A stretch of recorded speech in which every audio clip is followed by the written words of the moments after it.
എല്ലാ പ്രിയപ്പെട്ടവർക്കും നമസ്കാരം. റൊമേഷോയുടെ ഏറ്റവും പുതിയ എപ്പിസോഡിലേക്ക് സ്വാഗതം. ഇന്ന് എൻ്റെ കൂടെ ഉള്ളത് മഹീന്ദ്രയുടെ ഏറ്റവും പുതിയ 3XO റെവെക്സ് എന്ന് പറയുന്ന ഒരു എഡിഷനാണ്.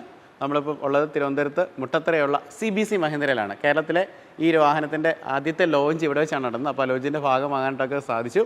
അപ്പോൾ നമ്മൾ ഇന്ന് പരിചയപ്പെടാൻ പോകുന്ന ഈ വാഹനത്തിൻ്റെ പ്രത്യേകതകളൊക്കെ നമുക്ക് നോക്കാം.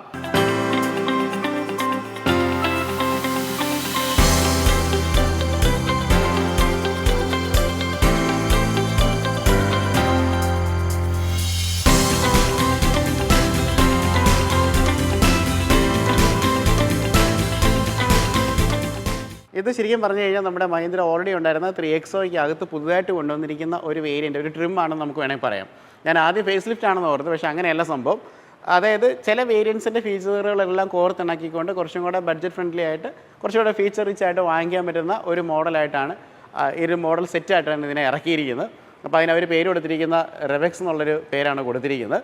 റെവെക്സിനകത്ത് തന്നെ നമുക്ക് 3 വേരിയൻസ് നമുക്ക് കിട്ടുന്നതാണ്, സബ് വേരിയൻസ് ആയിട്ട് കിട്ടുന്നതാണ്. റെവെക്സ് M ഓപ്ഷണൽ, റിവെക്സ് A എന്ന് പറയുന്ന ഒരു വേരിയൻ്റ്. അങ്ങനെ 3 വേരിയൻസ് ആണ് നമുക്ക് പൊതുവായിട്ട് നമുക്ക് കിട്ടുന്നത്.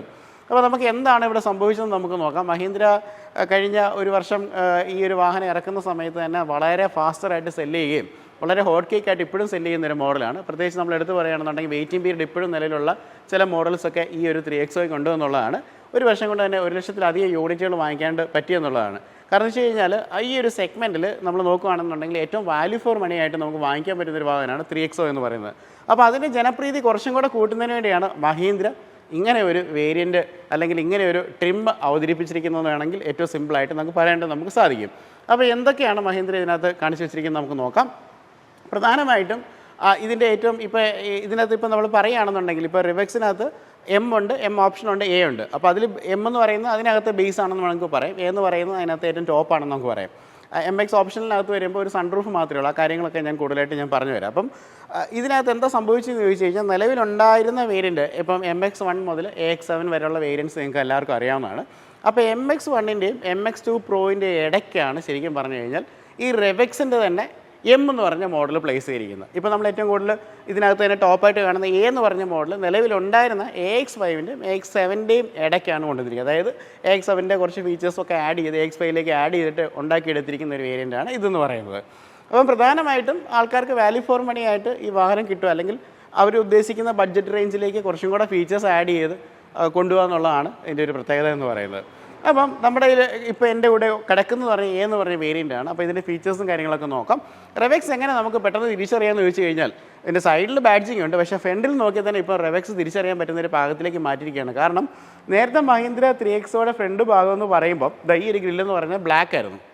അത് മാറിയിട്ട് ഇപ്പം ബോഡി കളറിലേക്ക് ആക്കിയിട്ടുണ്ട്. അപ്പോൾ ഇതൊരു വൈറ്റ് വാഹനമാണ്. അപ്പോൾ ഈ ഒരു ഗ്രില്ലിൻ്റെ ഭാഗം എന്ന് പറഞ്ഞു കഴിഞ്ഞാൽ വൈറ്റിലേക്ക് മാറിയിട്ടുണ്ട്.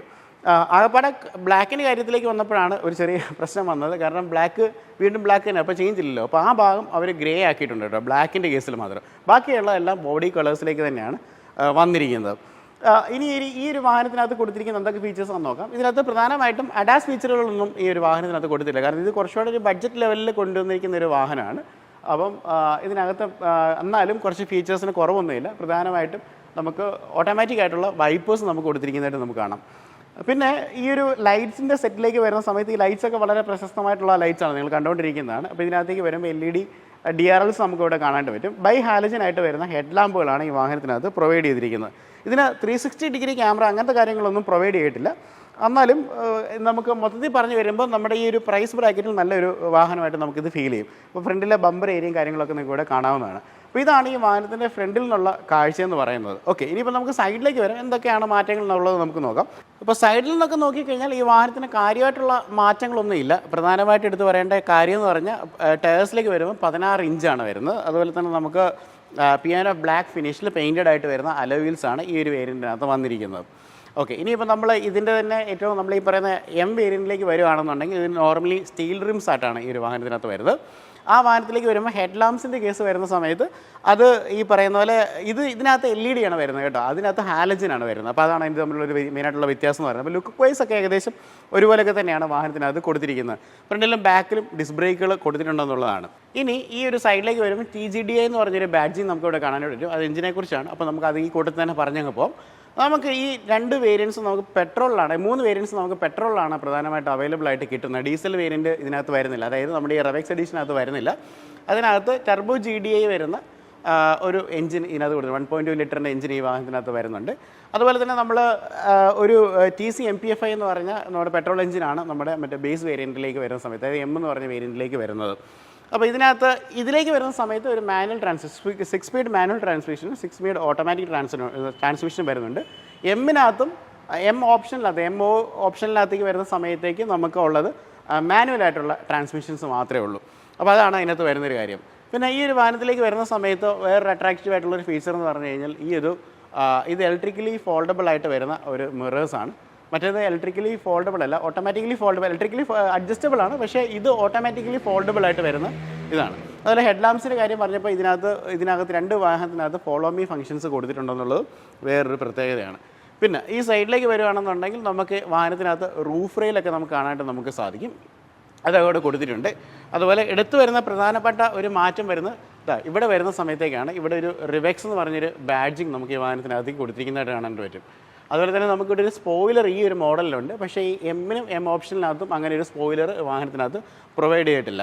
ഫ്യൂൽ ടാങ്കും കാര്യങ്ങളൊക്കെ നമുക്ക് ഇവിടെ കാണാനായിട്ട് നമുക്ക് സാധിക്കും. അപ്പോൾ റിവെക്സ് വേരിയൻറ്റിലേക്ക് വരുന്ന സമയത്ത് എന്തൊക്കെ കാര്യങ്ങളുണ്ടെന്ന് നോക്കാം. ഏറ്റവും ബാക്കിൽ നിന്ന് പറയുകയാണെങ്കിൽ നമുക്ക് അവിടെ ഒരു ആൻറ്റിന പ്ലേസ് ചെയ്തിരിക്കുന്നതായിട്ട് കാണാം. ഇതിനകത്തേക്ക് വരുമ്പോൾ ഇവിടെ ഒരു സ്പോയിലർ ഉണ്ട് കേട്ടോ. നമുക്ക് ഈ ബേസ് വേരിയൻറ്റിലേക്ക് വരുമ്പോൾ ഇവിടെ അങ്ങനെ ഒരു സ്പോയിലർ സംവിധാനങ്ങളൊന്നും അവിടെ കൊടുത്തിട്ടില്ല. ഇവിടെ ഹൈമൗണ്ട് സ്റ്റോപ്പ് ലാമ്പും കാര്യങ്ങളൊക്കെ പ്രൊവൈഡ് ചെയ്തിട്ടുണ്ട്. പിന്നെ നമുക്ക് ഈ ഒരു വേരിയൻറ്റിലേക്ക് വരുന്ന സമയത്ത് D4 ഉള്ള ഗ്ലാസ് ആണ്, പക്ഷേ ബേസ് വേരിയൻറ്റിലേക്ക് വരുന്ന സമയത്ത് D4 അല്ല, നോർമലായിട്ടുള്ള ഗ്ലാസ് ആണ് വരുന്നത്. പിന്നെ നമുക്ക് ബേസ് ഇത് തിരിച്ചറിയാനുള്ള വേറൊരു മാർഗ്ഗം എന്ന് പറഞ്ഞു കഴിഞ്ഞാൽ ഈ വാഹനത്തിൻ്റെ ബാക്കിലൊരു വൈപ്പറുണ്ട്, മറ്റേ ബേസിൽ വൈപ്പർ ഇല്ല.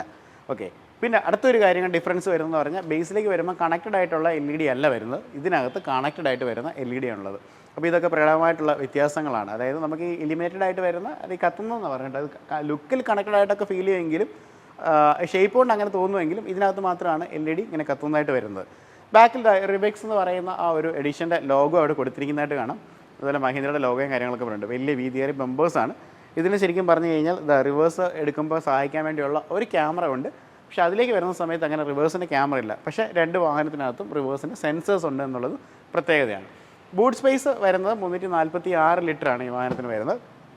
അപ്പം ആ ഒരു ബൂട്ട് സ്പേസ് ഏരിയ നമുക്കിവിടെ കാണാൻ പറ്റും. സീറ്റൊക്കെ 60/40 ഫോൾഡബിൾ ആണ്, അത് നോർമലി എല്ലാ വാഹനങ്ങളിനകത്തുള്ളതാണ്. അതുപോലെ തന്നെ ഇതിനകത്തേക്ക് വരുവാണെന്നുണ്ടെങ്കിൽ നമുക്ക് സ്റ്റീൽ വീൽസും കാര്യങ്ങളൊക്കെയാണ് വരുന്നത് കേട്ടോ. ഇതിനകത്ത് നമുക്ക് ടയേഴ്സ് വരുന്നത്, സ്പെയർ ആയിട്ട് വരുന്ന ടയർ വരുന്നത്. അപ്പോൾ ഇതാണ് ഈ വാഹനത്തിൻ്റെ പിന്നിൽ നിന്നുള്ള കാഴ്ച എന്ന് പറയുന്നത്. അപ്പോൾ ഈ വേരിയൻറ്റിനകത്ത് എന്തൊക്കെയാണ് ചെയ്തു വെച്ചിരിക്കുന്നത് നമുക്ക് നോക്കാം. പ്രധാനമായിട്ട് എടുത്തു പറയേണ്ട ഒരു കാര്യം എന്ന് പറഞ്ഞാൽ വാഹനത്തിൻ്റെ ഇൻറ്റീരിയറിലേക്ക് നോക്കുമ്പോൾ സീറ്റിൻ്റെ കളറൊക്കെ ബ്ലാക്ക് ആക്കിയിട്ടുണ്ട്. നേരത്തെ വൈറ്റ് കളറിലാണ് വന്നുകൊണ്ടിരുന്നത്. അപ്പോൾ അത് തന്നെ എല്ലാവരും പറയായിരുന്നു പെട്ടെന്ന് തന്നെ വാഹനത്തിൻ്റെ സീറ്റ്സ് മുഷിഞ്ഞു പോകുന്നുള്ളൂ, പക്ഷേ അതൊക്കെ മാറിയിട്ടുണ്ട്. അപ്പം ഇതിലേക്ക് വരുന്ന സമയത്ത് സീറ്റ്സ് ഡാർക്കറിലേക്ക് വന്നിട്ടുണ്ട്. അതായത് ഈ ഒരു റിവെക്സിലേക്ക് വരുന്ന സമയത്ത്, അതായത് M ഓപ്ഷനിലേക്കും Aയിലേക്കും വരുമ്പോൾ ഡാർക്കറായിട്ടാണ് വരുന്നത്. പെർഫറേറ്റഡ് ആയിട്ട് വരുന്ന സീറ്റുകളാണ്, പക്ഷേ സീറ്റ് വെന്റിലേഷൻസ് ഒന്നും ഇല്ല കേട്ടോ. അത് അത്രയും ഹയർ ട്രിമ്മിലേക്കല്ല പോയിരിക്കുന്നത്.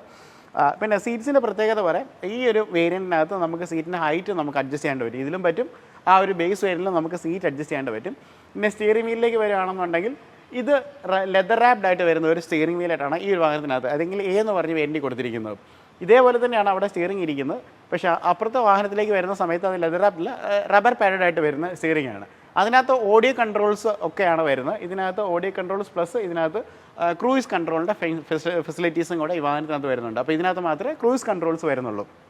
പിന്നെ ഈ 2 വാഹനങ്ങളും കീലെസ് എൻട്രിയും കാര്യങ്ങളൊക്കെയാണ്, പുഷ് ബട്ടൺ സ്റ്റാർട്ടും ഒക്കെ തന്നെയാണ് ഈ വാഹനത്തിനകത്തേക്ക് വരുന്നത്.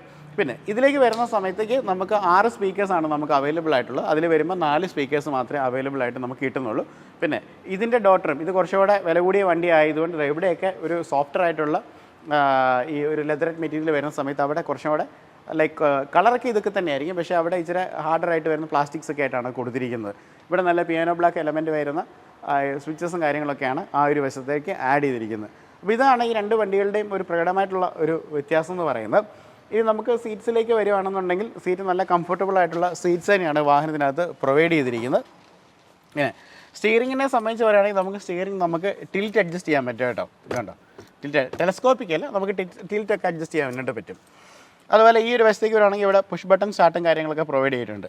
പിന്നെ ഈ 2 വേരിയൻറ്റുകളിലെയും അല്ലെങ്കിൽ ഈ 3 വേരിയൻറ്റുകളിലേക്ക് 3 വേരിയൻറ്റ് പറയേണ്ട 2 വേരിയൻ്റ് എന്ന് പറഞ്ഞാൽ മതി. കാരണം M ഓപ്ഷനിലേക്ക് വരുമ്പോൾ ഒരു സൺറൂഫ് കൂടെ കൂടുതലുണ്ട് എന്ന് മാത്രമേ ഉള്ളൂ. M എമ്മും ഓപ്ഷനിലും തമ്മിലുള്ള വ്യത്യാസം. അപ്പോൾ എയിലേക്ക് വരുന്ന സമയത്തേക്ക് നമ്മൾ ഇതിൻ്റെ ഡാഷ്ബോർഡിലേക്ക് വന്നു കഴിഞ്ഞാൽ രണ്ട് ഡിസ്പ്ലേസ് ആണ് വരുന്നത്. അതായത് ഇൻസ്ട്രുമെൻറ്റ് പാനലും അതുപോലെ ഇൻഫോർടൈൻമെൻറ്റ് സിസ്റ്റവും രണ്ടും 10.25 ഇഞ്ചിൻ്റെ രണ്ട് സിസ്റ്റംസ് വരും. അത് എമ്മിലേക്ക് വരുന്ന സമയത്ത് നമുക്ക് ഒരു ഈ പറയുന്ന പോലെ ഒരു ഡിസ്പ്ലേ മാത്രമേ അതിനകത്ത് വരുന്നുള്ളൂ. പക്ഷേ ഇതിനകത്ത് ബോത്ത് ഡിസ്പ്ലേസ് ആണ് വരുന്നത്. അതിനകത്ത് ആനലോഗായിട്ട് ആണ് കാര്യങ്ങളൊക്കെ അറേഞ്ച് ചെയ്തിരിക്കുന്നത്. അപ്പം അടുത്തൊരു കാര്യം എന്ന് പറഞ്ഞു കഴിഞ്ഞാൽ ഇതിൻ്റെ എ സിയും കാര്യങ്ങളൊക്കെയാണ്. ഇതിന് ഡ്യുവൽ സോണായിട്ട് വരുന്ന എ സിയാണ് വരുന്നത്. ആ വാഹനത്തിലേക്ക് വരുന്ന സമയത്തേക്ക് അതിന് നോർമലായിട്ടുള്ള ക്ലൈമറ്റ് കൺട്രോളായിട്ട് വരുന്ന ഒരു എ സിയാണ് കൊടുത്തിരിക്കുന്നത് പറഞ്ഞാൽ. ഇതിൽ ഡ്യുവൽ സോണാണ് കേട്ടോ വരുന്നത്. അതായത് രണ്ട് സൈഡിൽ നമുക്ക് രണ്ട് ടെമ്പറേച്ചർ നമുക്ക് അഡ്ജസ്റ്റ് ചെയ്യാണ്ട് നമുക്ക് സാധിക്കും. അതിൽ വയർലെസ് ചാർജിങ് പോർട്ട് വരുന്നില്ല, ഇതിൽ വയർലെസ് ചാർജിങ് പോർട്ട് വരുന്നുണ്ടെന്നാണ് വേറൊരു പ്രത്യേകത എന്ന് പറയുന്നത്. അതുപോലെ തന്നെ ഈ ടോപ്പ് ആൻഡ് ട്രിമ്മിൽ നമുക്കിപ്പോൾ ഗിയർ റിവേഴ്സ് ഇതൊരു 6 സ്പീഡ് മാനുവലാണ് വരുന്നത്. ഇതിനകത്തൊരു 6 സ്പീഡ് 80 ഉണ്ട്. അതിനെ സംബന്ധിച്ച് പറയുകയാണെന്നുണ്ടെങ്കിൽ അതിന് മാനുവലായിട്ടുള്ള ഓപ്ഷൻസ് മാത്രമേ ഉള്ളൂ ഈ എമ്മിനും എം ഓപ്ഷനകത്ത് വരുന്നത്. അപ്പോൾ അത്രയും കാര്യങ്ങളൊക്കെയാണ് നമുക്ക് പ്രധാനമായിട്ട് പറയാനുള്ളത്. ഇതിനകത്ത് ഒരു ഓട്ടോ ഡിമ്മിങ് IRVM വരും, അതിനകത്ത് നോർമലായിട്ടുള്ള ഒരു IRVM ആണ് വരുന്നത്. പിന്നെ ഈ ഒരു വാഹനത്തിനകത്ത് ഒരു സിംഗിൾ പെയിൻ ആയിട്ട് വരുന്ന ഒരു പാൻഡമിക് ആയിട്ടുള്ള ഒരു സൺറൂഫ് കൊടുത്തിട്ടുണ്ട്. അതിനകത്ത് സൺറൂഫിൻ്റെ ഓപ്ഷൻ ഇല്ല. അതായത് ഇത് കുറച്ചുകൂടെ ലക്ഷറിയും അത് കുറച്ചുകൂടെ ബഡ്ജറ്റ് വേരിയൻ്റ് എന്നുള്ളതാണ് നമ്മൾ മനസ്സിലാക്കേണ്ട ഒരു കാര്യം എന്ന് പറയുന്നത്. പിന്നെ അടുത്തൊരു കാര്യം എന്ന് പറഞ്ഞാൽ ഇനി സെക്കൻഡ് സീറ്റും കാര്യങ്ങളൊക്കെ ഉള്ളൂ. ശരിക്കും പറഞ്ഞു കഴിഞ്ഞാൽ അതിനകത്ത് മാറ്റങ്ങളൊന്നുമില്ല. നോർമലി വരുന്ന സെക്കൻഡ് സീറ്റും കാര്യങ്ങളൊക്കെയാണ് ഈ ഒരു വശത്തേക്ക് വന്നിരിക്കുന്നത്. ശരി, ഇത് എടുത്ത് പറയാനൊന്നുമില്ല. കാരണം ഇതിൻ്റെ ഡയമെൻഷൻസിലോ മറ്റുള്ള കാര്യങ്ങൾക്കോ ഒന്നും കാര്യമായിട്ടുള്ള മാറ്റങ്ങൾ ഇല്ലാത്തതുകൊണ്ടാണ് നമ്മൾ അതിനെക്കുറിച്ച് നമുക്ക് പറയാനില്ലാത്തത്. ഇപ്പോൾ റിവേക്സിൻ്റെ എ വേരിയൻറ്റിലേക്ക് വന്നാൽ കുറച്ച് കണക്ടിവിറ്റി ഫീച്ചേഴ്സ് കൂടുതലാണ്. അതിനകത്ത് അഡിനോക്സിൻ്റെ കണക്ടിവിറ്റി ഉണ്ട്. ഇതിലേക്ക് വരുമ്പോൾ അഡിനോക്സിൻ്റെ കണക്ടിവിറ്റി വരുന്നില്ല. പക്ഷേ ആൻഡ്രോയിഡ് ഓട്ടോ അതുപോലെ ആപ്പിൾ കാർപ്ലേ ഒക്കെ ഇതിനകത്ത് അവൈലബിൾ ആണ്. പക്ഷേ ഇതിനകത്ത് വയർഡായിട്ട് കണക്ട് ചെയ്യണം. അതിനകത്ത് നമുക്ക് വയർലെസ്ലി നമുക്ക് കണക്ട് ചെയ്യേണ്ടി പറ്റും. ഇനി എഞ്ചിൻസിനെ കുറിച്ച് നമുക്ക് നോക്കാം. എഞ്ചിൻ എന്ന് പറയുമ്പോൾ നമുക്ക് ഇതിനകത്ത് രണ്ട് ടൈപ്പ് ഓഫ് എഞ്ചിൻസ് ആണ് വരുന്നത്. ഓൾറെഡി ഞാൻ പറഞ്ഞായിരുന്നു, പെട്രോളാണ് വരുന്നത്, 1.2 ലിറ്റർ ആണ് വരുന്നത്. ഇതിലേക്ക് വരുമ്പോൾ ഒരു MPFI ആണ് വരുന്നത്, അതായത് ടർബോ ചാർജ്ഡ് MPFI ആണ് വരുന്നത്. അതിലേക്ക് വരുമ്പോൾ ഒരു TGD ആണ് വരുന്നത്. രണ്ടും 1.2 ലിറ്റർ ആണ്. ഇതിൻ്റെ പവർ ഫിഗേഴ്സും കാര്യങ്ങളൊക്കെ നമുക്ക് നോക്കാം. ഇതെന്ന് പറഞ്ഞാൽ ഒരു 110 PS ആണ് വരുന്നത്. അതുപോലെ നമുക്ക് ഏകദേശം 200 എണ്ണം ടോർക്ക് നമുക്ക് ഡെലിവറി ചെയ്യും. അതിലേക്ക് വരുമ്പോൾ കുറച്ചുകൂടെ പെർഫോമൻസ് ആണ് വരുന്നത്. 130 PS 230 എണ്ണം ടോർക്ക് നമുക്ക് ആ വാഹനം ഡെലിവറി ചെയ്യുന്നതായിട്ട് നമുക്ക് കാണാം. അത് അത്യാവശ്യം നല്ല പെർഫോമൻസ് ഉള്ളൊരു വാഹനമാണ്. നമുക്ക് 0 to 60 ഒക്കെ 4.6 സെക്കൻഡ്സിൽ ആ വാഹനം കവർ ചെയ്യുന്നുള്ളതാണ് അടുത്തൊരു പ്രത്യേകത എന്ന് പറയുന്നത്. അപ്പം അതുപോലെ നമുക്ക് ഇതിനകത്തുള്ള ഒരു ഗിയർ ഓപ്ഷൻസ് നോക്കുകയാണെന്നുണ്ടെങ്കിൽ നമുക്ക് എമ്മിൻ്റെ ഓപ്ഷനിൽ പറഞ്ഞാൽ നേരത്തെ പറഞ്ഞാൽ ഒന്നുമില്ല, സൺറൂഫും കൂടെ ആഡ് ചെയ്തുള്ള വേരിയൻ്റ് ആണ്. അതിലേക്ക് വരുന്ന സമയത്ത് നമുക്കൊരു 6 സ്പീഡ് മാനുവൽ ട്രാൻസ്മിഷനാണ് വരുന്നത്. അതുപോലെ തന്നെ നമുക്ക് ആ ഒരു റിവെക്സ് എ വേരിയൻറ്റിലേക്ക് വരുന്ന സമയത്തേക്ക് നമുക്ക് ആ വാഹനത്തിനകത്ത് നമുക്കൊരു 6 സ്പീഡ് 80 കൂടെ അവൈലബിൾ ആണ്. അതായത് മാനുവൽ കൂടാതെ 6 സ്പീഡ് മാനുവൽ കൂടാതെ ഒരു 6 സ്പീഡ് 80 അവൈലബിൾ ആയിട്ട് കിട്ടുന്നതായിരിക്കും. അപ്പോൾ ഇനി ഈ വാഹനത്തിൻ്റെ പ്രൈസും കൂടെ നമുക്ക് നോക്കാം. അപ്പോൾ നമുക്ക് ഈ ഒരു വാഹനത്തിലേക്ക്, അതായത് ഒരു ബേസ് വേരിയൻറ്റിലേക്ക് റിവെക്സിൻ്റെ എം എന്ന് പറഞ്ഞ വേരിയൻറ്റിലേക്ക് വരുവാണെന്നുണ്ടെങ്കിൽ 8,94,000 രൂപയാണ് ഈ ഒരു വാഹനത്തിൻ്റെ വിലയെന്ന് പറഞ്ഞാൽ. എക്സ്ഷോറും പ്രൈസ് എന്ന് പറഞ്ഞാൽ 10,34,000 രൂപയാണ് ഈ വാഹനം ഓൺ റോഡിലേക്ക് വരുന്ന സമയത്ത്. ഇനി ഇതിൻ്റെ ഒരു ഓപ്ഷൻ സൺറൂഫും കൂടെ നമുക്ക് വേണമെന്നുണ്ടെങ്കിൽ ഒരു 94,000 രൂപ കൂടെ നമുക്ക് ആഡ് ചെയ്ത് കഴിഞ്ഞാൽ നമുക്ക് ഒരു സൺറൂഫ് കിട്ടും. അതുപോലെ തന്നെ നമുക്ക് ആ ഒരു വേരിയൻറ്റ്, അതായത് റിവെക്സ് എയിലേക്ക് വരണമെങ്കിൽ 11,79,000 രൂപയാണ് വാഹനത്തിൻ്റെ മാനുവൽ വേരിയൻറ്റ്. 6 സ്പീഡ് മാനുവലിലേക്ക് വരുമ്പോൾ ഓട്ടോമാറ്റിക്കലി വരും 12,99 രൂപയാണ് ഈ ഒരു വാഹനത്തിൻ്റെ ഒരു എക്സ്ഷോറും പ്രൈസ് എന്ന് പറയുന്നത്. അപ്പോൾ നിലവിൽ ഈ വാഹനം നമുക്ക് അവൈലബിൾ ആയിട്ട് ഡീലേഴ്സ് ഷിപ്പുകളിലേക്ക് വരുന്നുണ്ട്. തിരുവനന്തപുരത്തുള്ളൊരു CBC മഹീന്ദ്രയിലേക്ക് വന്നു കഴിഞ്ഞാൽ നിങ്ങൾക്ക് ഈ വാഹനം കാണാനായിട്ട് സാധിക്കുന്നതാണ്. അപ്പോൾ നിങ്ങൾക്ക് ഈ പുതിയ ട്രിമ്മുകളെക്കുറിച്ചുള്ള നിങ്ങളുടെ അഭിപ്രായങ്ങളും നിർദ്ദേശങ്ങളും കമൻറ്റ് വേണ്ടി ഇടുക. അപ്പോൾ പുതിയ വീഡിയോ ഇടുക. So this is Robin signing from Robin show.